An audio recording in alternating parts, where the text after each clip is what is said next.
Well, good morning, all. My name is Signe Lusk, and I'm stepping in for Garrett this morning, so welcome to you all. Would you please rise as you are willing and able, and we will join in hymn number 191, Now I Recall My Childhood.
Welcome everyone on this sunny, hot summer day.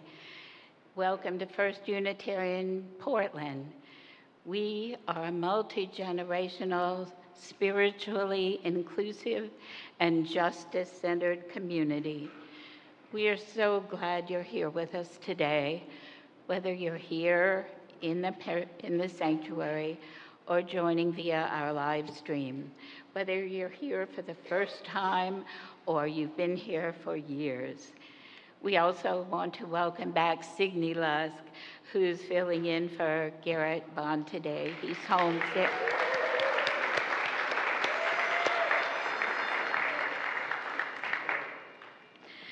My name is Karen Shawcross, and a little bit about me.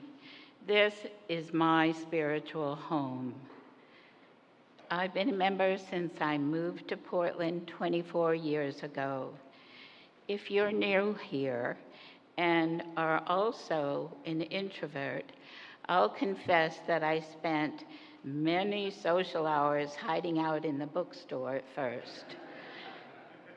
Getting involved here has made all the difference, and there's so many small groups to choose from. I found purpose, meaning, and a tribe in the Immigrant Justice Action Group, in the Committee for Housing and Homelessness, and on the Finance Committee. So I encourage you, whether you're new or you've been here for a while, to be bold, venture out, get involved. I've been a lay minister for 10 years, and am certified as Enneagram coach, spiritual director, and end-of-life doula. I'm also an artist and was so honored to once be on the art wall here. For the last 5 years, Sophia Douglas and I have offered the Zoom Vespers services on Fridays at 5 o'clock. And each year I host the Matins for Advent and Lent series on Zoom.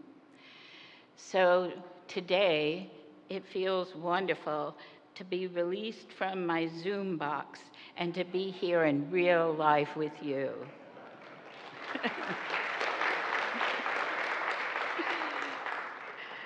Following the service, I invite you to join fellow congregants for a social hour in Fuller Hall, located just below this sanctuary.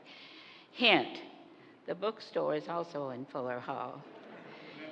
If you're a regular congregant who's lucky enough to be sitting next to a newcomer, why don't you invite them to join you for social hour or go with them to the bookstore? Also, if you're new, you're invited to join a brief welcome circle over in the gallery to my left. This is a chance to meet some community leaders, staff, and other new folks and ask any questions you might have.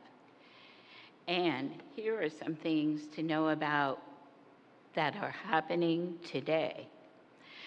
Following the service, there will be a postcard writing party in Fuller Hall to send pre-democracy messages to your representatives. And today, Fuse, First U Senior Engagement Group, will be hosting a Last Wishes Forum at 11:30 in the Buchanan Reception Hall. Take this opportunity to reflect and plan your own legacy. All ages are welcome. You don't have to be a senior. Maybe you're related to someone, or maybe you're thinking ahead. Reverend Dwayne Fickeisen will facilitate this event. Today is also the last day to donate a backpack for children of the Western Farm Workers Association. If you don't have one today, you can talk to folks at the IJAG, Immigrant Justice Action Group, about how you might help. Their table will be in Fuller Hall. And the exciting question box sermon is coming up in 2 weeks on August 24th. You can drop your questions for Reverend Alison in the box outside in the narthex, or email your question to q&a@firstunitarianportland.org. And now, Jerry House will share an invitation for next weekend.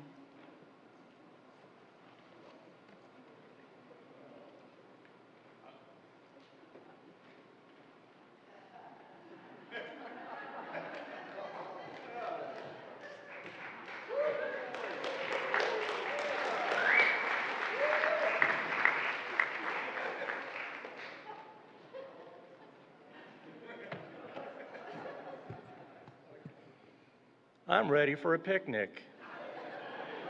How about you?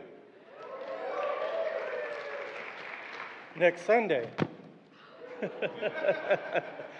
This reminds me of the old hippie days when we'd be in the concerts of the Beatles. So next Sunday after church, we're going to have a picnic, all church picnic. You got to bring a folding chair, you got to bring some food to eat, and a dessert to share with everybody. It's at the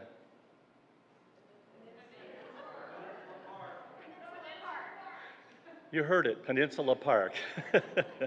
Memory's the first thing to go, I think. So make sure you come next week. Also, here, all seriousness aside, they asked that I kind of give a little note about why I'm here and why the picnic is important to me. So I moved to Portland about 4 years ago, in the middle of the pandemic. No church, no restaurants, no theater, no nothing. My wife and I moved there to be close to grandkids. Many of you have done the same kind of thing. So that was going fine. And then my wife got pancreatic cancer and died very quickly within about a month. So here I was, no friends, no social activities, no groups, no nada. And I looked around because we had been at the UU Church in Salem, and I remembered what a good place that was. So I started coming here. I got involved in the TGIF happy hour, sojourners, men's breakfast. What else am I in? I did some potlucks, did the auction. And now I look across the audience, or I come to church, and every week there is a friend, or at least a friendly face. And it's really nice to be able to come and see some people. So instead of burying myself in the library like some people do, I have discovered this church is full of introverts, which they're okay. We'll take them. I really encourage you to get involved and make friends and make this your second family as it has been for me. It's been very, very helpful to me. Thanks. So,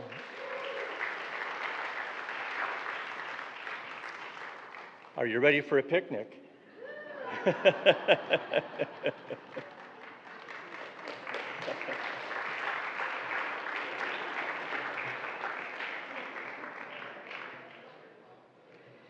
Thanks, Jerry. What a fun time it will be. Looking forward to seeing everyone there. Continuing that spirit of invitation and welcoming, let's take a moment to greet our neighbors in the room.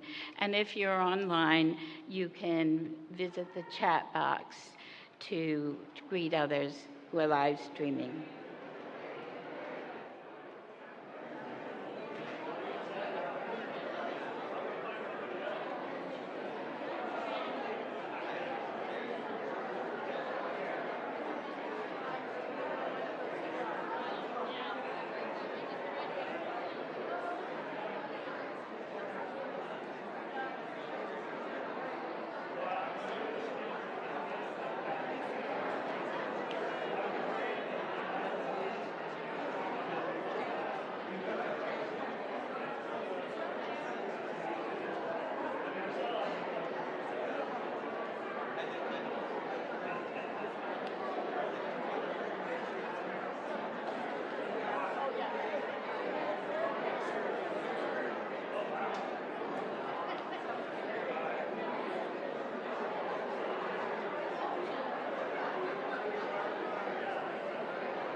I can hear that people are ready for a picnic today.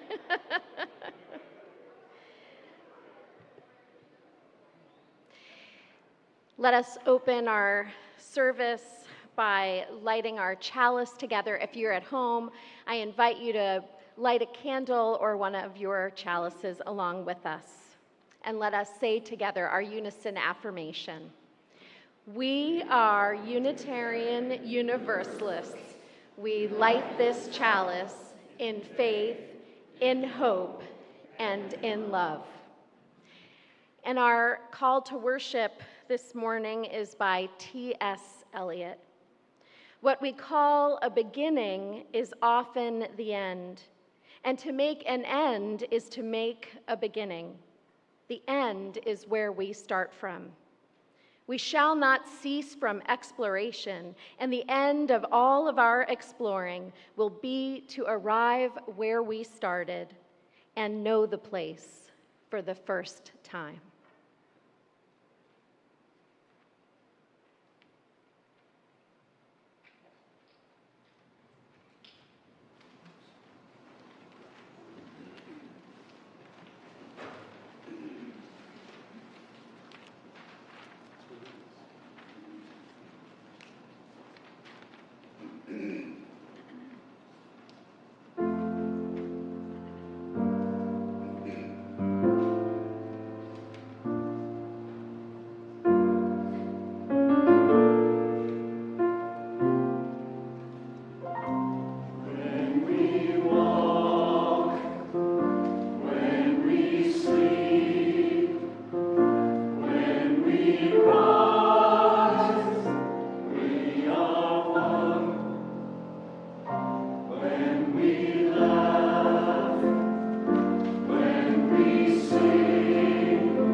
You would never guess that Signe got, I'm sure, calm, but not frantic call from Joe.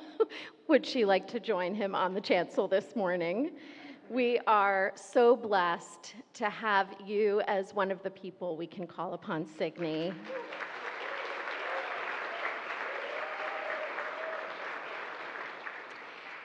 And we are blessed to have Joe step up, and I'm going to just tell you the quickest of stories.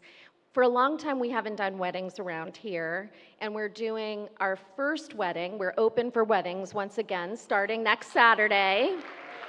And I'm officiating for a lovely couple, and I just want to share this with you about Joe, because we are so blessed to have Joe, who I know would have stepped up and done it on his own if he had to, and I'm glad he didn't have to. This couple wasn't sure if they wanted organ. And then they heard Joe play the organ in Elliott's sanctuary, and they were transported.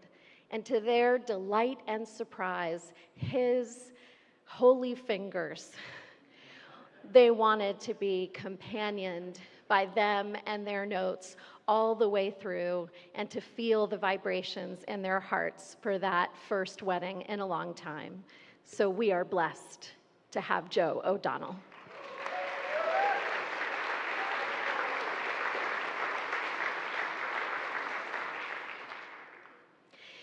And now, will you rise in body or in spirit and join with me in our responsive reading? The Hero Path, adapted from Joseph Campbell.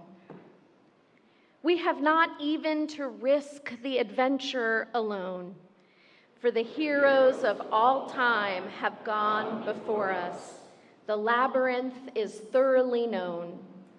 We have only to follow the thread of the hero path, and where we had thought to find an abomination, we shall find God. Where we had thought to travel outward, we will come to the center of our own existence. Where we had thought to be alone, we shall be with all the world. And will you join with me in our doxology?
This is the time in our service when we meditate on all we give and receive one another in this community. Our offering today will be shared between the two Unitarian Universalist theological schools,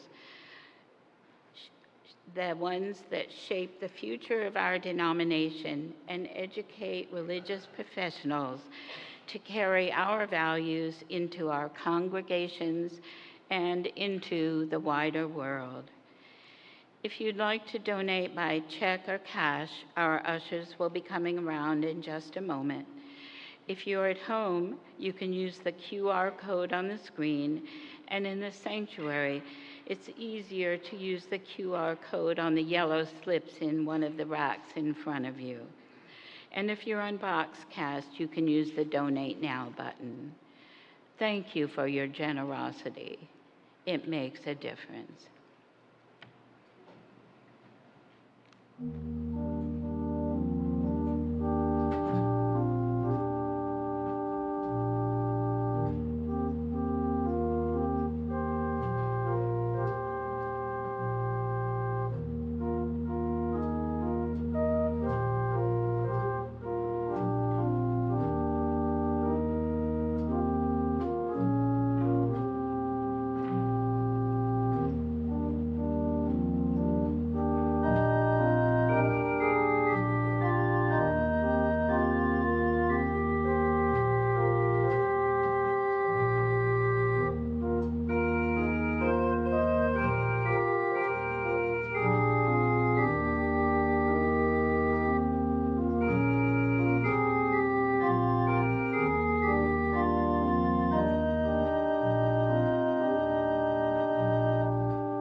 We make space each week to hold the joys, the sorrows, and life transitions of our members and friends.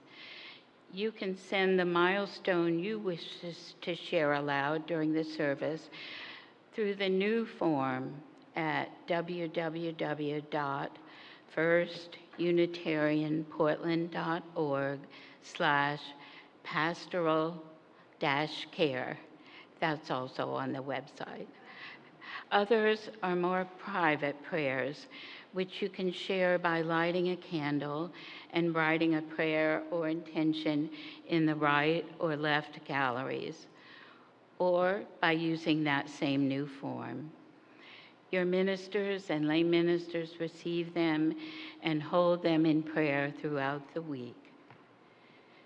You are also invited to bring your prayers to the weekly Vespers service on Zoom each Friday at 5 o'clock.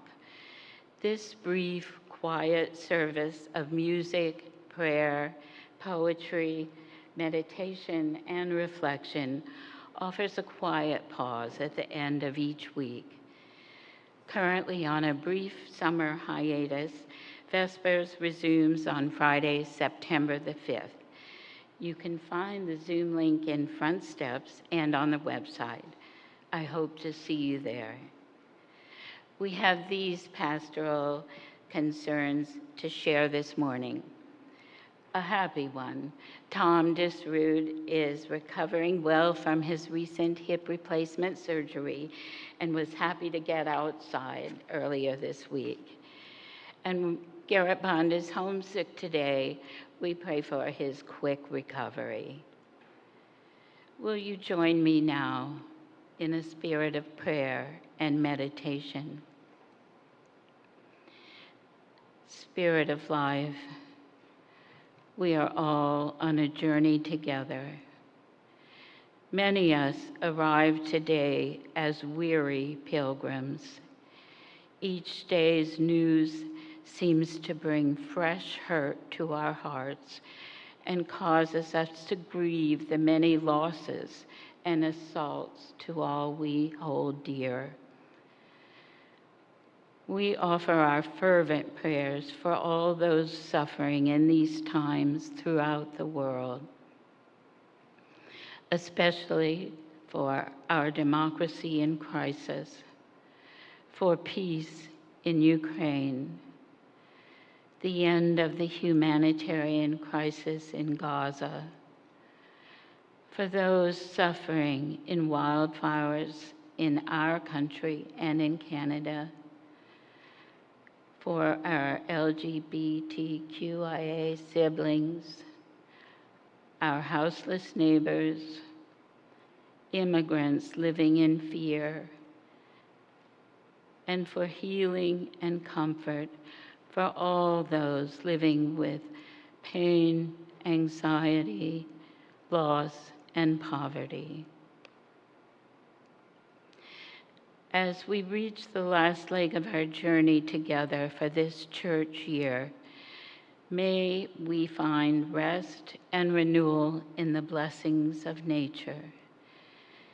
May the awe and wonder we find in our forest, mountains, waterfalls, creeks, and the ocean help us to reset our spiritual compasses for the journey ahead. May the blessings of summer, the glorious sun, the meteor showers, ripe tomatoes, huge ridiculous zucchinis, sunflowers, dahlias, ripe peaches, and picnics provide comfort and inspire hope. With open hearts, may we know that we are not alone, and pause our pilgrim footsteps to listen to the still small voice at the depth and ground of our being, where love is always at the center and where hope resides. Amen. May it be so. Now let's take a time of silence together for the individual prayers and meditations of our hearts. Spirit of life, we ask for hope and gratitude so that we may welcome our collective and individual journeys with open hearts, open minds, and open hands.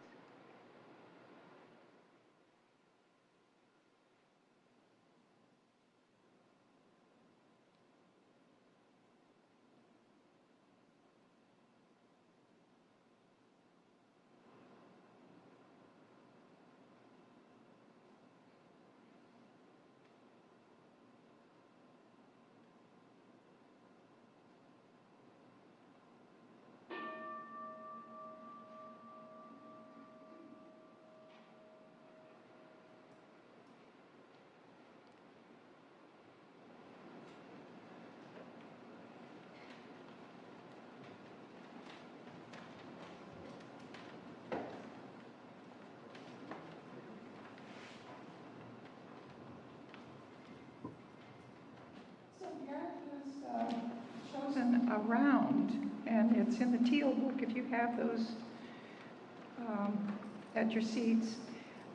We're going to split it up into 4 groups. So this section is going to be 1. This section is 2.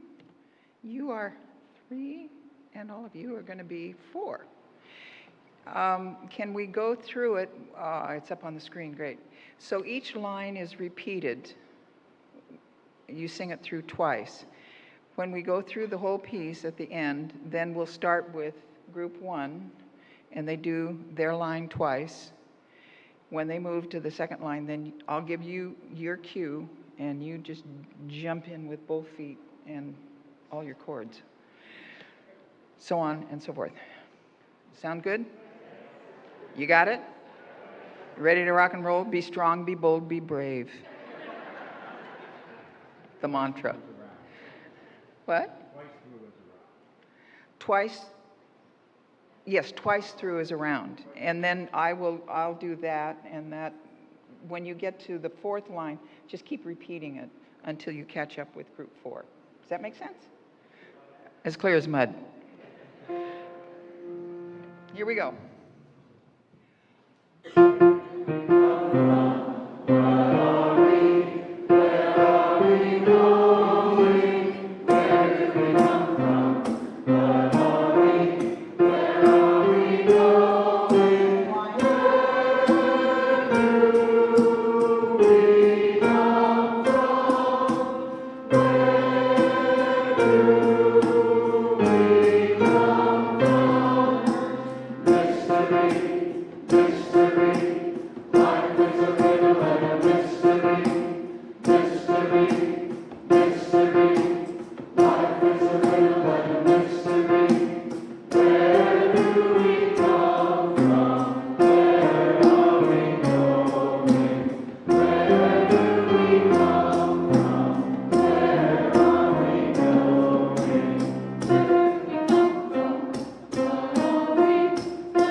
That was hard work. Congratulations.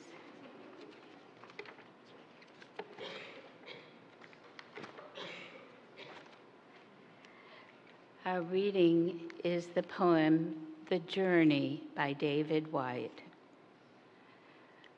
Above the mountains, the geese turn into the light again, painting their black silhouettes on an open sky. Sometimes everything has to be inscribed across the heavens so you can find the one line already written inside you. Sometimes it takes a great sky to find that small, bright, and indescribable wedge of freedom in your own heart. Sometimes, with the bones of the black sticks left when the fire has gone out, someone has written something new in the ashes of your life. You are not leaving, you are arriving. Take good care and talk to you soon.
So we have come to the last month of our annual spiritual theme, Join the Journey. On one hand, this theme will always recur as it is so integral to how we understand life itself. On the other hand, we will shift our main spiritual frame in the year ahead, beginning next month. Before we do, it seems wise to pay attention to the topic of return, to the journey's end. Too often, when we tell our stories of travel or adventure, or the journey of a particular challenge, or even the journey of life, we focus on the beginning, the setting out, the call to adventure, the experiences along the way of that destination, what happened at the peak experiences or the peak part of the challenge. We don't spend as much time on the journey back, or particularly on the last part of the journey, the coming home, the way that we are different now and home is different, and whether or not we are able to fully arrive in that moment or ever as our new self with what we know now that we have been changed, and in the ways that home changed while we were away engaging on that adventure, or while we were out of ordinary time and place coping with an ordeal, even if we never physically moved anywhere. In the end, it is when we finally return that we may discover where the path led us.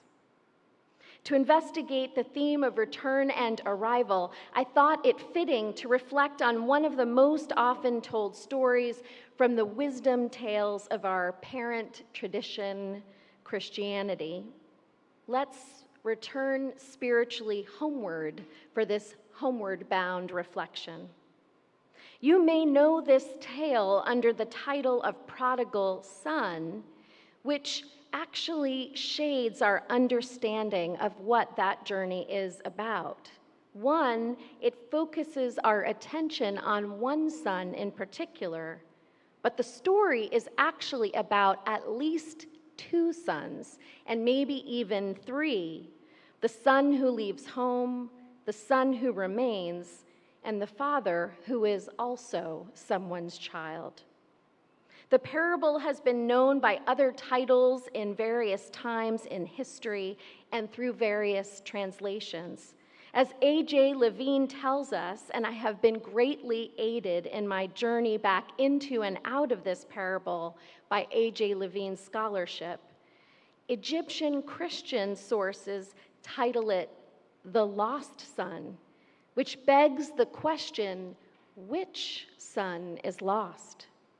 Two, the story of the prodigal son or the lost son is too often read with a modern Christian theological ear. And some of you, if you were raised outside of Unitarian Universalism in a more Orthodox Christian setting, may have heard it interpreted in this way. The figure of Jesus is overlaid on the son who left.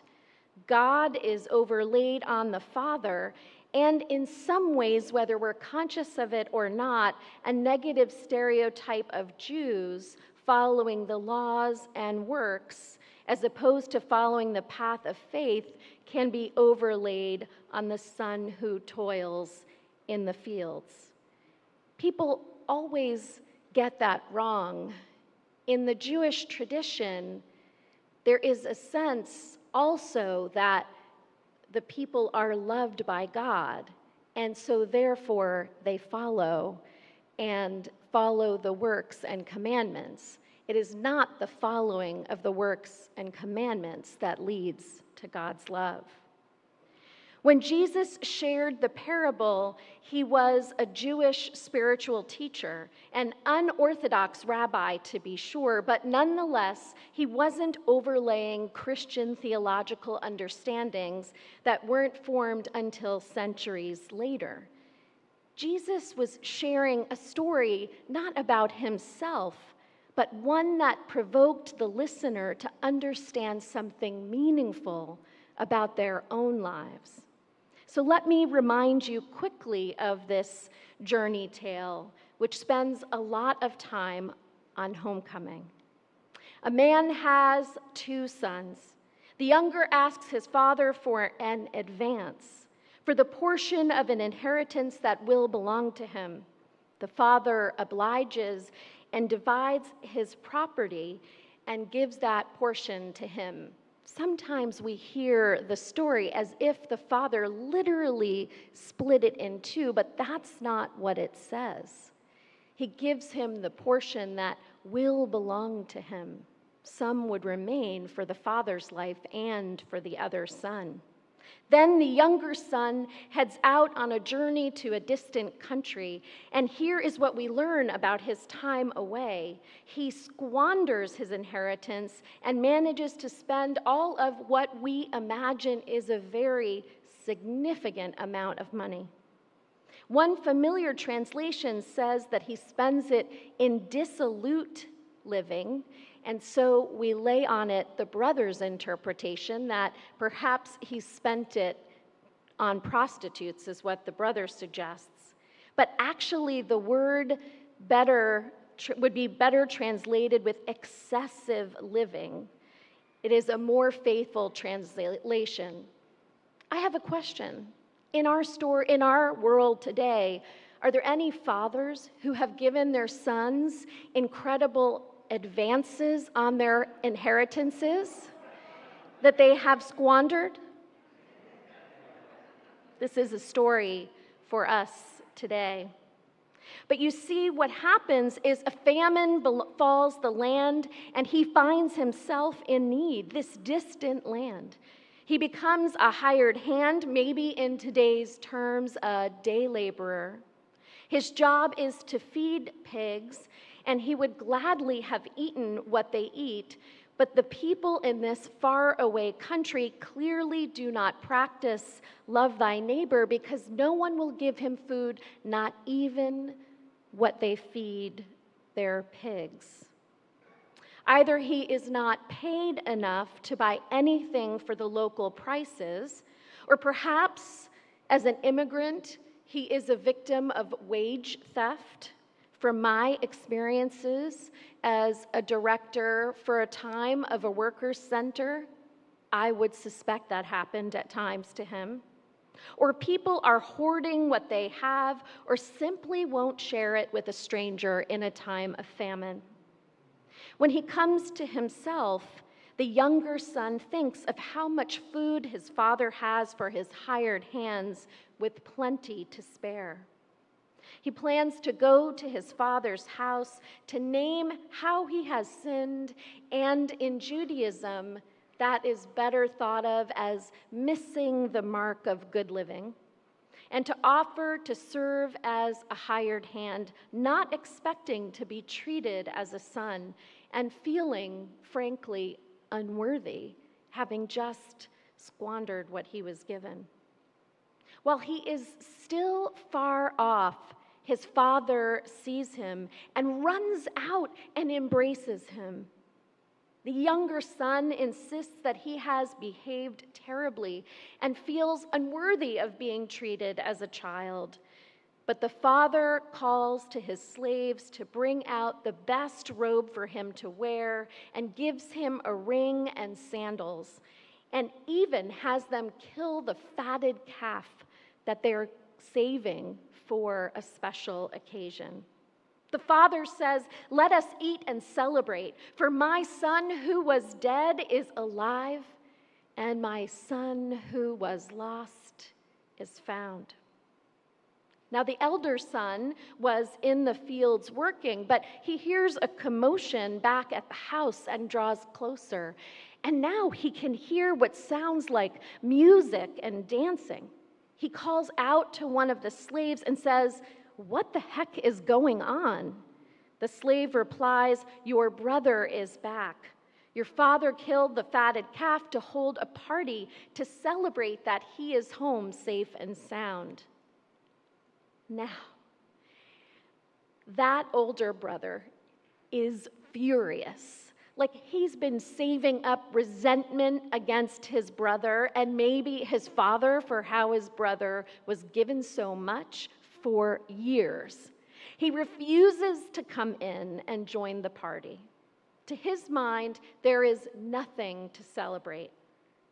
Now, once again, the father notices a child who is still far away, brooding in the distance, and he goes to plead with him and urge him, Come home."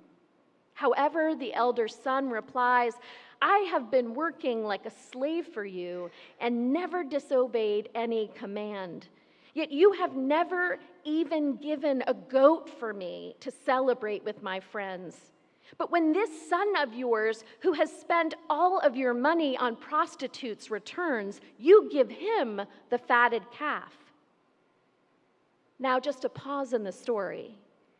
I imagine that there probably were slaves present over here. Now, this resentment has this child, who himself is maybe going a little astray here, saying, "I'm a slave," but of course he's working his own fields that he will inherit. So we have to notice here, everyone has challenges in terms of what it means to be faithful, let alone what it means to have so much and have slaves, not servants. The father turns to him and says, "Child, you are always with me, and all that is mine is yours. But we had to celebrate, for your brother who was dead is now alive. The child who was lost is found." Robert Frost wrote, "Home is the place where when you have to go there, they have to take you in." Clearly, the brother, at least initially, doesn't subscribe to this notion. The story begs this question: do we earn our place in life? Do we do something to deserve it? Especially in that household with so many different circumstances, where, by the way, women are totally written out, let alone people who identify of any gender beyond male. To some ears, the fact that the father gives his younger son his inheritance early seems lavish, and so they see him as participating in the squandering.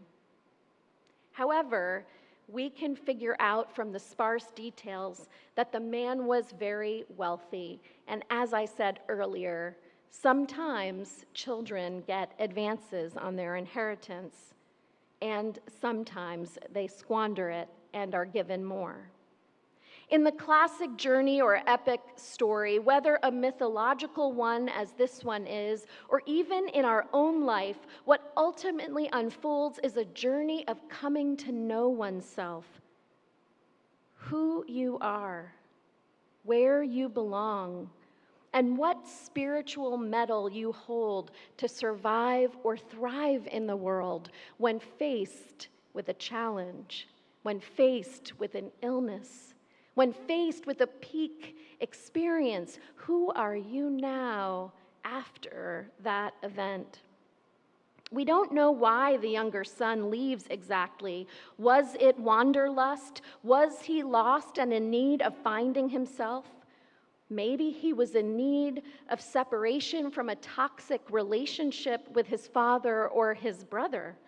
Or what about his mother, who is conspicuously absent, or any other siblings?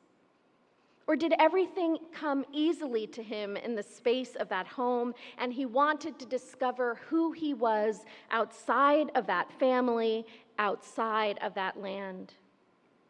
Was money the gift the father gave? Or was it the freedom and trust for the younger son to make choices for himself, including bad ones from which the father hoped he would recover, including even the choice to leave home forever? What would we think of a rich man who refused to give the resources to his child to pursue his dreams if they had the capacity to help them come true? In the story, what we do read is that the journey ultimately leads to him coming to himself. This journey of separation and of initially excessively spending everything as if he were independent, as if he depended on no one, followed by an experience as an immigrant without any or very few resources, who bears the full brunt of isolation, including the callousness and cruelty humans can display when they don't feel connected to someone, when they view them as other. This journey brings him to a place of understanding where he belongs and to whom he belongs. Ultimately, he is a migrant in search of food and in search of home, a person who is starving. And there are too many of us looking away to migrants like that in these times. He is longing for a place where he is seen and cared for and connected. He knows something of who he is with great resources and with no resources, and experiencing both situations may have changed him. Let's hope so. I do. He arrives and offers to be a hired hand to his father, who he knows loves him, and hopes that he will find a place for him. Is the offer sincere? I'm not totally sure. As I said, like to think so. A.J. Levine doesn't trust him. Maybe he is still that son, ready to lose it all again and then come back to daddy. His older brother certainly thinks so and doesn't believe he deserved to be let back in their home or their hearts or their circle of concern. The older son may be the lost son. He seems resentful at possibly not having followed the path that was calling to him, but instead following the path that his father put before him. While the older son and the father have always been together, they seem so very far apart at the end. The older brother speaks of your son when he talks of his younger brother to his father. Now, I know this isn't always the case, but language can be very powerful. Often, if you're talking to a child and you say, your other parent, or to that parent, your child, what's coming next is not a warm feeling of family.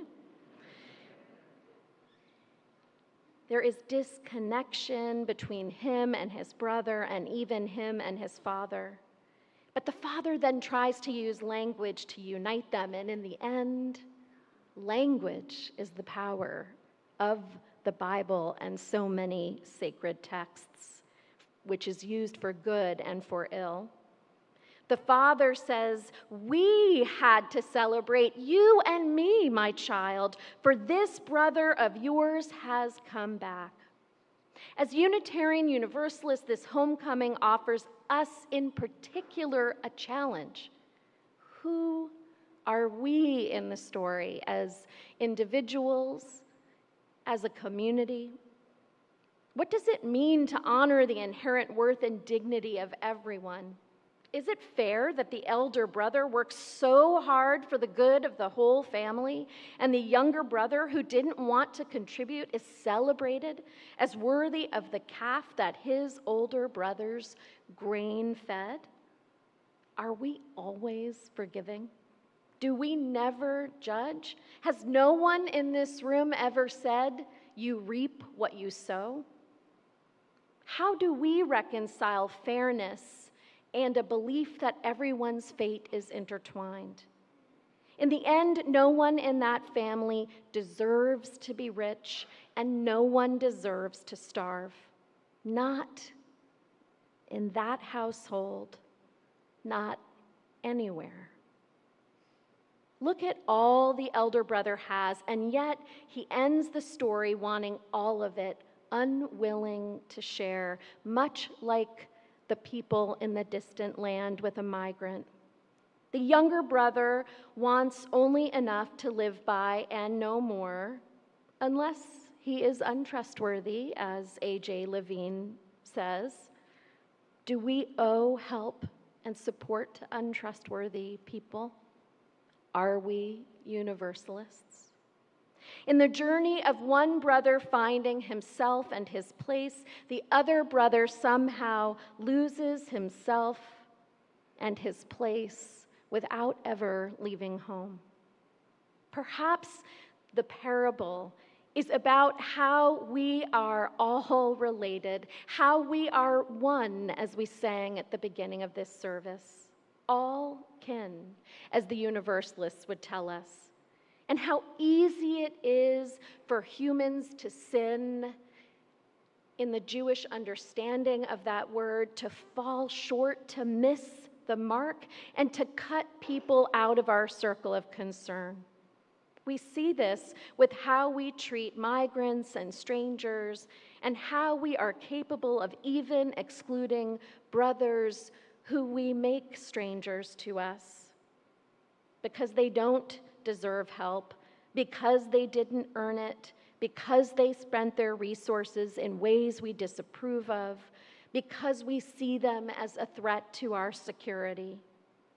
Perhaps the lesson is that to be human is to be in need of relationships. And until we learn that all of us are flawed, and all of us are worthy, all of us miss the mark, and all of us are capable of a love that excludes no one, and all of us and our children will need people to let us into their hearts and their hearths if we are to survive, especially if we are to thrive. The story doesn't ever end with the last word of the parable. The returning home has just begun. Next, we imagine the family either reconfiguring itself and the brothers reconciling, if not fully forgiving, or else a chapter of isolation and disconnection once again, especially possibly after the father dies. In the end, what both brothers need to learn is how to be faithful to one another and not just their father. The eternal battle of sibling rivalry over resources that is told over and over again in the Bible, beginning with Cain and Abel, and told over and over again right here in our world in the news. This is what separates them and us from love and ultimately from life. It squanders the time they have left on what doesn't matter, especially when there is enough to go around in that family and in our human family. Maybe this is the ultimate homecoming. Knowing that you are not only the father, the prodigal son, and the son who remained, and the slaves, and the other unnamed characters. But a part of you is in every immigrant, every well-resourced hoarder, every person in the world. Not just because we are kin, but because we are human and capable of living our lives out in many different ways, depending upon the roads presented to us. As Thich Nhat Hanh, a spiritual leader who was exiled from his homeland for much of his life, wrote, "I have a home that no one can take away, and I feel very comfortable in that home. In my true home, there is no discrimination, no hatred, because I have the desire and the capacity to embrace everybody, every race. And I have the aspiration and the dream to love and help all people and all species." Thich Nhat Hanh writes, "I do not feel there is anyone who is my enemy, even if they are pirates, terrorists, communists, or anti-communists. I do not have enemies. That is why in my true home, I feel very comfortable." It is when the prodigal son comes to himself that he begins the journey home. It is when we come to ourselves and come to see our true nature and our true place in the family of beings, inseparable from everyone else. Then, finally, we shall arrive home and know the place for the first time. May we be that home, friends. Welcome home, friends. Amen, and blessed be.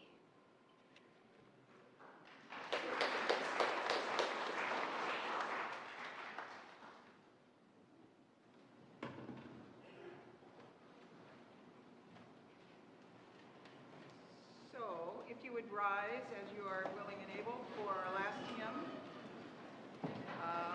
One more step.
And now in our going, may the light of love bless us and keep us.